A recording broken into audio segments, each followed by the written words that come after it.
আল্লাহ পাক রব্বুল আলামিন তো সময় গুরুত্ব দিয়েছেন, তার সাথে সাথে রাসূল করিম সাল্লাল্লাহু আলাইহি ওয়াসাল্লাম তিনি কিন্তু সময় গুরুত্ব দিয়েছেন। আজ আমাদের কাছে এই সময়ের গুরুত্ব এতটাই আমাদের কাছে কমে গেছে, আমরা সময় গুরুত্ব দিয়ে থাকি ঠিকই, আমরা যে জায়গায় দেওয়ার কথা সেই জায়গায় আমরা সময় গুরুত্ব দিই না। আমরা যেখানে আমাদেরকে সেই আল্লাহ পাক রব্বুল আলামিনের ইবাদতের ক্ষেত্রে সময় দেওয়ার কথা, সেখানে আমরা ইবাদতের ক্ষেত্রে সময় না দিতে গিয়ে আমরা দুনিয়াবি কাজে আমরা সময় দিয়ে থাকি।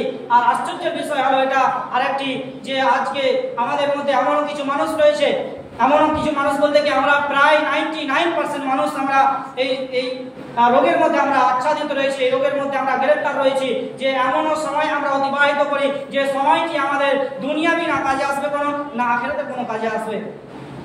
একজন বিবেকবান মানুষের আপনি যদি একবার চিন্তা ভাবনা করে দেখেন যে আমার থেকে এসে আর কেউ কোন ব্যক্তি পাগল হতে পারে যে কোনো কাজে আসবে না, কোনো সেই সময়টি যে সময়টা আমি অতিবাহিত করছি যে দুনিয়াবি কোনো কাজে আসবে না এবং আখিরাতেও কোনো কাজে আসবে না, বরঞ্চ দুনিয়াতেও ক্ষতিগ্রস্ত আখিরাতেও ক্ষতিগ্রস্ত, এমনও আমরা সময় ব্যয় করে থাকি। বিশেষ করে যুবক ভাইদেরকে বলবো, যারা আপনারা মোবাইলে তারা দিয়ে গেম খেলেন, ফ্রি ফায়ার খেলেন, পাবজি খেলেন আর অন্যান্য গেম খেলেন, এই গেম খেলার মাধ্যমে যে আপনি সময়টা অতিবাহিত করছেন, না আপনার দুনিয়ায় কাজে আসবে না আপনার আখিরাতে কাজে আসবে, এমনকি আপনার দুনিয়াতেও ক্ষতিগ্রস্ত। দুনিয়াতে ক্ষতিগ্রস্ত আপনাকে যেমন বলি, আপনার চোখের ক্ষতি হবে, আপনার সময়টি যে আপনি অতিবাহিত করছেন, আপনার এই সময় অতিবাহিত করার কারণে আপনি আপনার ধন সম্পদ সে বাড়ছে না, আপনি আরো দিনের দিন দরিদ্র হয়ে যাচ্ছেন। কারণ তার পিছনে যে আপনাকে টাকা লাগছে, সে টাকা কোথায় পাবেন আপনি যদি সেই সময়কে যদি কাজে না লাগাবেন। এবং আপনি আখিরাতকেও আপনি বরবাদ করছেন, কেননা সে সময় আপনি আল্লাহ পাক রব্বুল আলামিনের এমনও যুবকেরা রয়েছে যে আজান হওয়ার পরে নামাজ পড়তে তো আসা দূরের কথা, এদিকে আজান চলছে, এদিকে সে ফ্রি ফায়ার খেলতে রয়েছে, ঢাই সে মারতে রয়েছে, এমন মনে হচ্ছে যে সে যুদ্ধ করে নিল, সে মুজাহিদ হয়ে গেছে, এমন একদম সে মোবাইলের মাধ্যমে সে খেলছে। ভাইরা আমার, যুবক ভাইরা সতর্ক হয়ে যান। আল্লাহ পাক রব্বুল আলামিনের নবী যে হাদিসগুলো বললেন যে কিয়ামতের দিন 5টি প্রশ্ন যে করা হবে, 5টি প্রশ্নের আপনার औकात নেই যে আপনি সেখান থেকে আল্লাহ পাক রব্বুল আলামিনের কাছ থেকে আপনি এগিয়ে যাবেন। আপনি দুনিয়ার কোনো বাদশার সামনে, দুনিয়ার কোনো মন্ত্রীর সামনে হতে পারে আপনি তার বিরুদ্ধাচরণ করতে গিয়ে আপনি এগিয়ে যাবেন, কিন্তু সেই দিন আল্লাহ পাক রব্বুল আলামিন যে তিনি যে একমাত্র নেতা থাকবেন আর দুনিয়ার কোনো নেতার কোনো কথা চলবে না, সেই দিন আপনি চাইলেও আপনি সেই দিন আপনি এগিয়ে নিয়ে যেতে পারবেন না, আপনাকে সেই জায়গায় থাকতে হবে। আর সেই দিন এই সূর্য এখানে কেন, সূর্য আপনার আজকে তো লক্ষ গুণ দূরে রয়েছে, সেই দিন সূর্যটা আপনার মাথার উপরে চলে আসবে, সেই দিন আপনি আপনার শরীরের ঘামে আপনি হাবুডুবু খাবেন, সেই দিন আপনার নাজাতের জায়গা থাকবে না। যদি আপনি আজকে সময়টিকে যদি আপনি কাজে না লাগান, আজকে আপনি যদি সময়কে গুরুত্ব না দেন, এই সময়ের গুরুত্ব আপনাকে ইবাদতের ক্ষেত্রে দিতে হবে।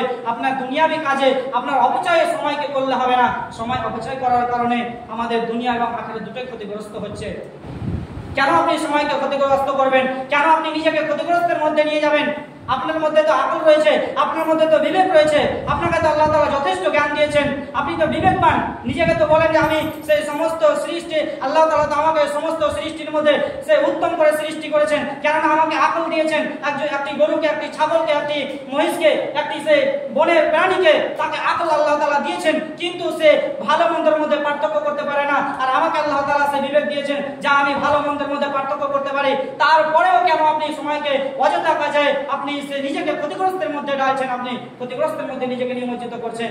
আপনি যদি এতই সেই বিবেকবান হবেন, আপনি যদি নিজেকে মানুষ যদি আপনি দাবি করেন, আপনি তো আল্লাহ পাক রব্বুল আলামিনের ভাষায় আপনি তো চতুষ্পদ জন্তু থেকে, আপনি তো শুয়োরের থেকে, আপনি তো শুকরের থেকেও আপনি নিকৃষ্ট। আল্লাহ তাআলা বলেন উলাইকা কাল আনাম বাল হুম আযাল, যারা শুনেও শুনে না, যারা বুঝেও বুঝে না, যারা সেই জ্ঞান থাকার পরেও বুঝে না, তারা তো চতুষ্পদ জন্তুর থেকে, সেই চতুষ্পদ জন্তুর মতো। এবং কি আল্লাহ তাআলা বলেন বাল হুম আযাল, তার থেকেও নিকৃষ্ট। আল্লাহ তাআলার ভাষায় আপনাকে বলছি যে আল্লাহ তাআলাই বলছেন যে চতুষ্পদ জন্তুর থেকেও নিকৃষ্ট। চতুষ্পদ জন্তু কাকে বলা হয়? যাদের 4টি পা রয়েছে। সে একটি কুকুরেরও 4টি পা রয়েছে, একটি ছাগলেরও 4টি পা রয়েছে, এমন ভাবে একটি শুয়োরেরও, আমরা যে খারাপ ভাষায় বলে থাকি সেটিকে, কিন্তু সেটি আরবিতে বলা হয় খিনজির আর উর্দুতে বলা হয় শুয়োর। অর্থাৎ শুয়োরেরও যে 4টি পা রয়েছে সেটি একটি চতুষ্পদ জন্তু, এর থেকেও আপনি নিকৃষ্ট আল্লাহ তাআলার ভাষায়, আমার ভাষায় নয়। আপনাকে যদি কষ্ট লাগে, আমার কিছু করার নেই, আল্লাহ তাআলাই বলছেন। এমনকি এর থেকেও খারাপ ভাষা বলে আপনাকে আমি বলতে পারি, কিন্তু যেহেতু মসজিদের মধ্যে এবং খুতবার মাধ্যমে, তাই আপনাকে এবং এই মুখের ভাষা খারাপ করা যাবে না, তাই আপনাকে সেই ভাষা দিয়ে আপনাকে বলছি না। আপনি যেহেতু বিবেকবান, আপনি বুঝে গেছেন যে আপনাকে আমি কি বলতে চাইছি, অতএব আপনি সময়কে কাজে লাগান। সময়কে যারা কাজে লাগিয়েছিলেন তাদের ইতিহাস আজকে আমরা পড়ে থাকি। সময়কে যারা কাজে লাগিয়েছিলেন তাদের সেই প্রত্যেকটি কথাকে আমরা মূল্যায়ন করে থাকি। সময়কে কাজে তো লাগিয়েছিলেন সাহাবায়ে কেরাম রাদিয়াল্লাহু তাআলা আনহু, এবং তার থেকেও বেশি সময়কে কাজে লাগিয়েছিলেন রাসূল করিম সাল্লাল্লাহু আলাইহি সাল্লাম এবং সকল নবীগণ। সেই নবীদের কিসসা কাহিনী, তাদের ঘটনা, তাদের কথা, প্রত্যেকটি কথাকে আমরা মেনে চলি এবং সাহাবায়ে কেরাম রাদিয়াল্লাহু তাআলা আনহুদের সেই কথাকে আমরা মূল্যায়ন করে চলি। এবং আমাদের সাহাবে সালেহিনগণ অর্থাৎ সাহাবাদের পরবর্তী সাহাবারা এবং তাবেঈন, তাবেঈন এবং তারপরে পরে মুহাদ্দিসিনে কেরাম এবং যত তাদের অনুসারীরা চলে গেছে, রাসূলের অনুসারী, প্রত্যেকের কথাকে আমরা মেনে সেই তাদের কথাকে আমরা মূল্যায়ন করি, তাদের জীবনকে আমরা অধ্যয়ন করি, তাদের জীবনীকে আমরা পড়ে থাকি। কেন? তারা সময় গুরুত্ব দিয়েছে। এমন আমাদের সাহাবদের মধ্যে চলে গেছে যারা 30 খণ্ড, 40 খণ্ড, 50 খণ্ড তারা বই লিখে চলে গেছেন।